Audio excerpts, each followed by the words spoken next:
Big பாஸோட முதல் promo கண்டிப்பா captaincy பத்தி இருக்கும். இல்லன்னா நாமினேஷன் பத்தி தான் இருக்கும் அப்படின்றது நம்ம எல்லாருக்குமே தெரியும். பட் இது வந்து கேப்டன்சி ரிலேட்டடா இருக்குது. ஆனா கேப்டன்சில இப்படி ஒரு ட்விஸ்டா அப்படின்ற மாதிரி தான் இருந்தது. த ரியல் கேம் சேஞ்சர் அப்படின்ற ஒரு விஷயங்கள் பிக் பாஸ் வீட்டுக்குள்ள இன்னைக்கு நடந்திருக்கு அப்படின்னு சொல்லலாம். ஏன்னா கேப்டன்சில வந்து யார் யார் இருக்காங்கன்றது நம்ம எல்லாருக்குமே தெரியும். ஒண்ணு வந்து விஷால், இன்னொன்னு வந்து நம்மளோட ஜாக்லின், இன்னொன்னு முத்து அப்படின்றது தெரியும். சோ இவங்க 3 பேர் தான் கேப்டன்சிக்கு பயங்கரமா போட்டி போட போறாங்க. கார்டன் ஏரால் டாஸ்க் வைக்கப்பட்டிருக்கு. சோ இப்ப என்ன அப்படின்னா வந்து கேம் வந்து மாறி இருக்கு. எந்த அடிப்படையில அப்படின்றத முத்து வந்து சொல்றாரு. இந்த பிக் பாஸ் வீட்ல யாரோட கேப்டன்சி அதிகப்படியா புடிச்சிருக்குன்றதுதான் இங்க டாஸ்க். அது ரிலேட்டடான கேம் தான் இது அப்படின்ற போது ஜாக்லின் வந்து என்ன சொல்றாங்க, ஆமா எனக்கு வந்து விஷாலுக்கு யார் யார் எனக்கு சப்போர்ட் பண்ணுவாங்கன்றது எனக்கு நல்லாவே தெரியும். யார் யார் அவ பக்கம் போவாங்கன்றது எனக்கு தெரியும். இந்த வீட்ல விஷாலா இல்ல முத்துவா யாரோட கேப்டன்சி வேணும்னு கேட்டா நான் சப்போர்ட் பண்றது முத்துக்கு தான் சொல்லுவேன் அப்படின்ற மாதிரி சொல்லிருக்காங்க. சோ ரீசன் டேஸா முத்து ஜாக்குக்கான அந்த ஒரு காம்போவா இருக்கட்டும், ஒரு கேம் பிளேயா இருக்கட்டும் வேற லெவல்ல இருக்கு அப்படின்றத நம்மளால பார்க்க முடியுது. ஃபுல் அண்ட் ஃபுல் சப்போர்ட் அப்படின்றதுதான். சோ இப்பவுமே என்ன ஆகுது அப்படிங்கும் போது என்னோட கேம் பிளே அப்படின்றத தாண்டி விஷாலுக்கு எங்க யார் யாரெல்லாம் போய் சப்போர்ட் பண்ணுவாங்கன்ற விஷயங்கள் எனக்கு தெரியும். ஆனா ராணுவ வந்து அங்க போவான் அப்படின்றது வந்து எனக்கு கடைசி நேரத்துலதான் தெரியும். அது அவனோட கேம் பிளேயா கூட இருக்கலாம் அப்படின்ற ஒரு விஷயங்கள் அந்த இடத்துல சொல்றாங்க. சோ அப்போ ஒரு இடத்துல நம்மளால ரியலைஸ் பண்ணிக்க முடியுது. இந்த கேம் வந்து தலைகீழ சேஞ்ச் ஆனதுக்கு முக்கியமான ஒரு காரணம் அப்படின்னு பாத்தீங்கன்னா ராணுவ. ஏன்னா இப்போதைக்கு அந்த வீட்ல நல்ல பாடி புஷ்டியா இருக்கிறது அவருக்கு மட்டும்தான். ஒருவேளை சத்யா இருந்திருந்தா ஈக்குவலா பேலன்ஸ் ஆற மாதிரியான ஒரு விஷயங்கள் இருந்திருக்கும்ன்றது கணிப்பு தான்.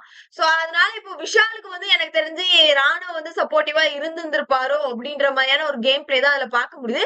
சோ அதனால அது வந்து ட்விஸ்டா இருக்கு கேம். கேப்டன்சி வந்து முத்துதான் கேப்டன்ற மாதிரியான நியூஸ் வந்தது. ஆனா இன்னைக்கு வந்து விஷால் தான் கேப்டன் ஆயிருக்காரு. இவரு வீட்டுக்குள்ள ஒண்ணுமே கிழிக்கிறது இல்ல. ஆனா எதுக்கு இவரை தூக்கி உள்ளுக்க வச்சிருக்காங்கன்னு தெரியல. என்டர்டெயின்மெண்ட் என்டர்டெயின்மெண்ட் 10,000 தடவை சொல்றாங்க. இந்த என்டர்டெயின்மெண்ட்ல ஒண்ணு கூட நம்ம பார்த்தது இல்ல.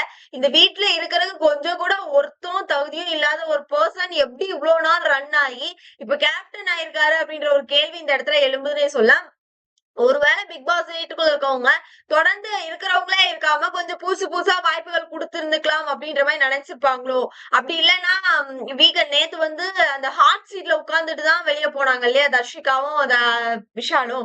சோ மேபி அதுக்காக கூட இந்த வாய்ப்பா மாத்தி இருந்துக்கலாமோ, ராணுவ அந்த கேம் சேஞ்ச் பண்ணிக்கலாமோ ஃப்ரெண்ட்ஷிப்காக அப்படின்ற மாதிரி தான். ஆனா எனக்கு தெரிஞ்சு அவர் லவ்வருக்கும் ஒருத்தான பர்சன் கிடையாது, ஃப்ரெண்ட்ஷிப்புக்கும் ஒருத்தான ஒரு பர்சன் கிடையாதுன்றதான். ஏன்னா ராணுவ முதல்ல யார் யார் டார்கெட் பண்ணாங்க, என்னென்ன பேசுறாங்க, விஜேஸ் அவரோட நேத்துக்கான எபிசோட்ல கூட நம்ம கிட்ட தாண்டா ஒரு மாதிரி பேசுறான், அங்கெல்லாம் ரொம்ப தெளிவா பேசுறான் அப்படின்னு பேசின விஷயங்களா இருக்கட்டும்.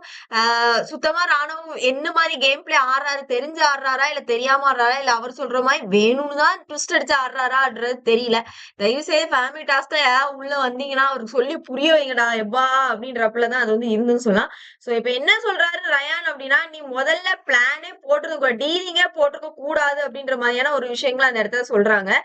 அது என்னோட ஸ்ட்ராட்டஜிடா, நான் வின் பண்றக்கா நான் பண்ணது அப்படின்னு, அதுதான் அங்க தப்பு அப்படின்ற மாதிரி ரயான் வந்து சொல்லியிருக்காரு.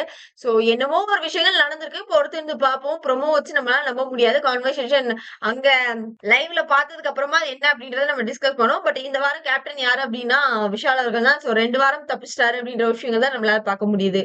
இதை பத்தின உங்களோட கருத்துக்கள் என்ன அப்படின்றத மறக்காம கமெண்ட் பாக்ஸ் தெரிவிச்சிருங்க.